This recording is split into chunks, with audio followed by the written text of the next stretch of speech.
there were 936 available acute hospital beds in the county. There were 92 ICU beds, 1,456 surge beds, and 392 ventilators that were available in the county. This data represents a snapshot of where we were at a specific moment of time, and again, March 31st, 2020, and this can change, and we will make sure that the information is updated as often as possible. With respect to the lab testing dashboard, that dashboard shows the total and daily testing volume for COVID-19 in the county of Santa Clara. Laboratory testing for this virus is provided by commercial laboratories, by academic laboratories, and the public health laboratory.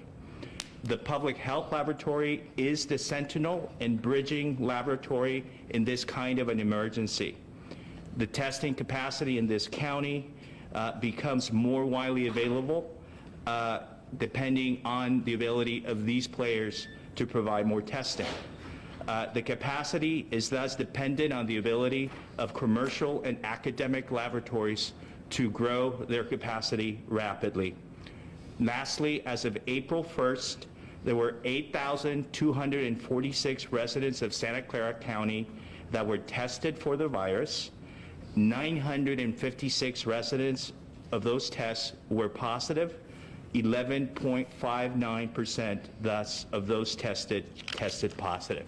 So with that, I'm going to turn it over to Dr. Tong, who has been leading with her team the effort to get ready when it comes to capacity in our hospital system. Dr. Tong.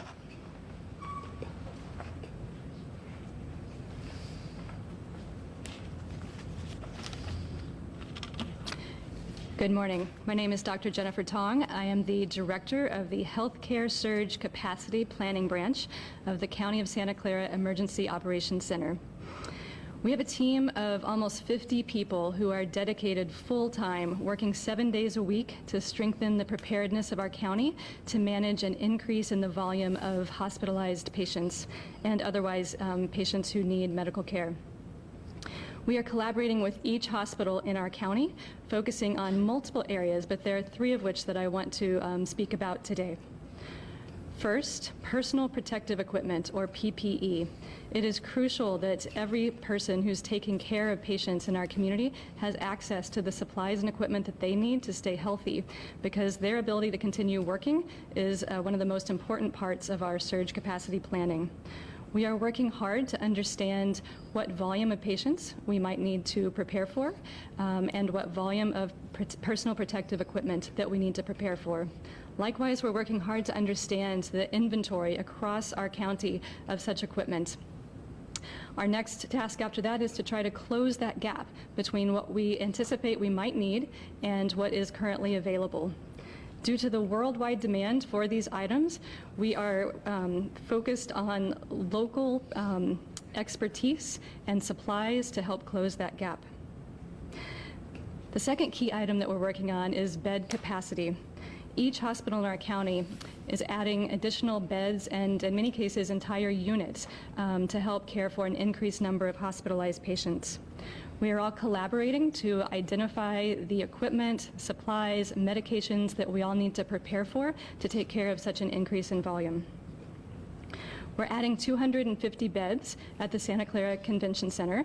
Those beds will be primarily for patients who have been hospitalized, all of whom will be COVID positive and who need a safe place to go after the time of discharge. We are also working on increasing available beds in our county for patients who have skilled nursing needs. That means they might have been in the hospital, are no longer sick enough to require hospitalization, but continue to need enough nursing care that they're unable to go home or to any other independent living. Our third area of focus is around staffing. With that increase in bed capacity that I just described, our staffing needs change dramatically. Each hospital is working on plans how they can creatively restructure care teams to incorporate volunteers from the community. They're also working on ways to expedite hiring practices to bring in new staff to their care teams. Within the next couple of days, we will be releasing an online intake form for those in our community to express their interest and experience and expertise to contribute to the care of patients throughout our continuum of care. Finally, we would like to thank all of our people in our community who are taking care of patients. We would like to thank all of our hospitals for collaborating with us, the multiple elected officials, government entities, and industries. The collaboration of all of these different individuals and groups are what will strengthen our preparedness for a potential surge in our patient volumes. Thank you.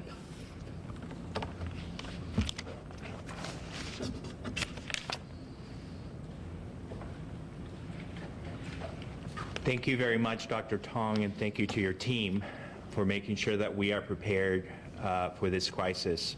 Next, I'm going to ask our President of the Board of Supervisors, who along with the board have been making sure that we as a county are as ready as we can be, Board President Cindy Chavez.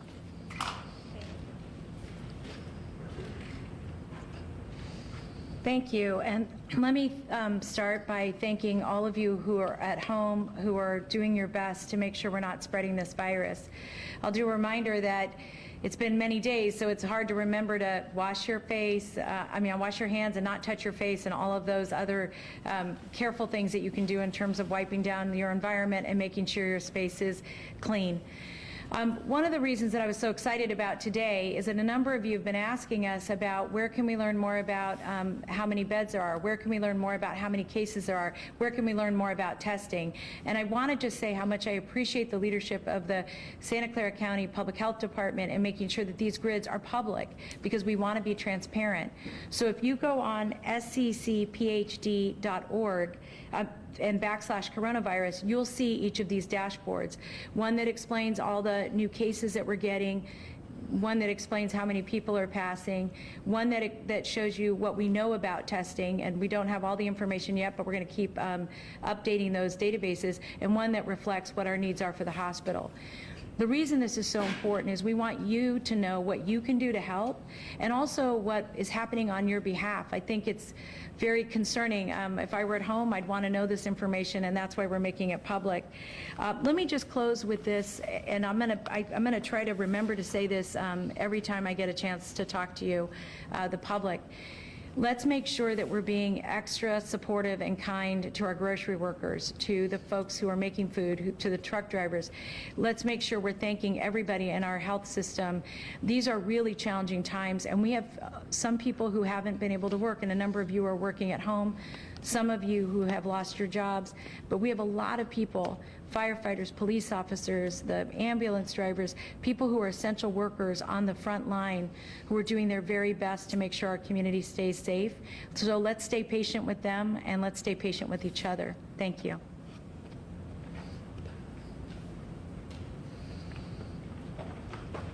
Thank you very much, President Chavez. And I just, on behalf of the county executive, I want people of this county to know, the county of Santa Clara residents to know, that we have hundreds of people at the Emergency Operations Center who, as we speak, are working hard to make sure that if a bed is needed in this county, that that bed is available, that if a ventilator is needed, that that ventilator is available.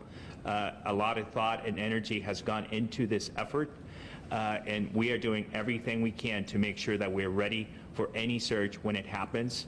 But the only way that we can ensure that we have the public trust is by being transparent about our efforts, and that's why those dashboards are there, and we will continue to update them on a daily basis and to provide as much information as we can. So with that, we'll open questions to our speakers. Yes. So you took through the list of numbers for various facilities, beds, ventilators that are available. Do you have similar figures for how many have been taken up so far by COVID positive patients? I'll turn it over to Dr. Tong.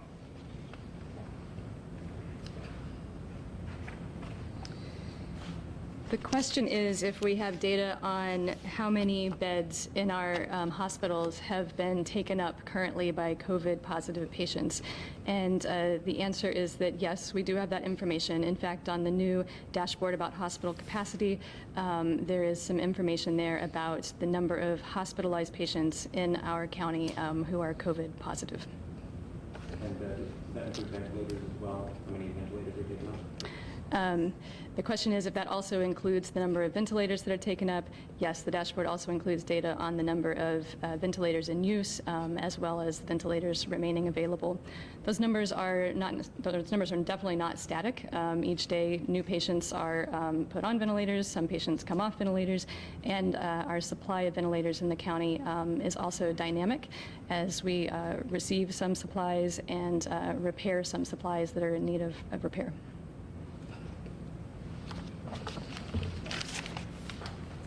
Thank you, Dr. Tong. Any other question? Yes.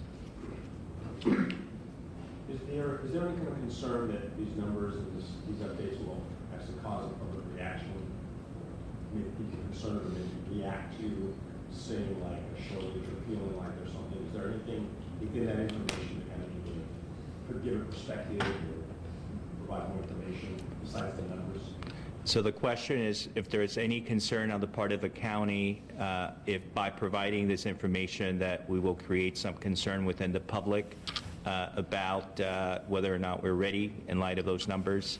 And I would certainly turn it over to Dr. Tong and President Chavez, but I would simply begin from the perspective of Dr. Smith.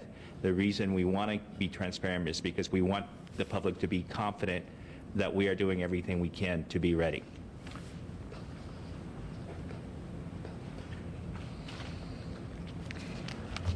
I think you'll see on the current dashboard that in many ways it is reassuring that we are in a county with a large number of hospital beds, critical care beds, ventilators.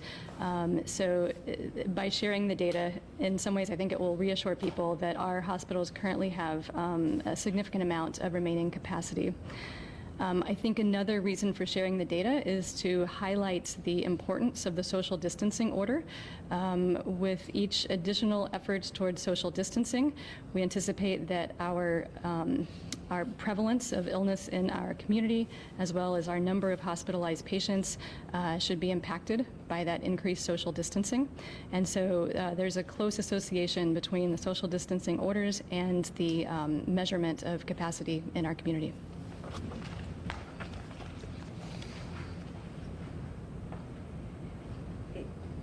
Let me just add 2 points to that. It's a very good question. Will it make people more nervous if we have this information and we make it public? 2 things I would say. One is the public is asking us for that information, and I think partly they want to know how they can help. And so one of the points that I wanted to raise is that through the Valley Medical Center Foundation, the VMC Foundation, we've received almost $5 million in cash and people giving us money so we can buy more equipment and supplies. But even more important, we've gotten a lot of help through the Silicon Valley Leadership Group in partnership with our foundation to help us locate places to buy ventilators or to buy other equipment that we think is important. So one thing I would say to all of you who are looking for a way to help, one of the ways you can help is go to the VMC Foundation, go online and make a contribution to them. And if you have PPE at home, if you run a construction company that's not operating right now, we're accepting donations as well. So the idea here is we're going to ask for the public's help because we're really in this together.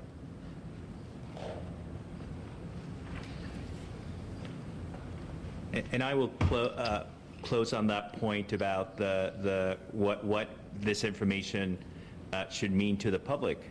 I personally think that it's reassuring, if you're a resident of the county, to know that on March 31st, there were 936 hospital beds available in the county, that there were still 92 ICU beds available, that there were still 392 ventilators that were ready to be used in case that there was a need. But we also want them to know that these numbers can change on a daily basis, and that we're not done. We're going to continue to make sure that we increase this capacity, that we find more beds, and that we find more equipment, including more ventilators and the personal protection equipment that has been discussed. Any other question? So the numbers that you gave earlier, those were open beds. That wasn't the total beds in the county, those were beds that are currently. That were available. I see. Exactly. Just as a final point, we have many monolingual speakers in the county, and there is an opportunity after this briefing to speak to someone in Spanish, and Vietnamese, and Chinese. So again, thank you for tuning in. And just as a reminder that the county is doing daily briefings at 10 a.m., and we will continue to make sure that the residents of the county have all the information they need. Thank you.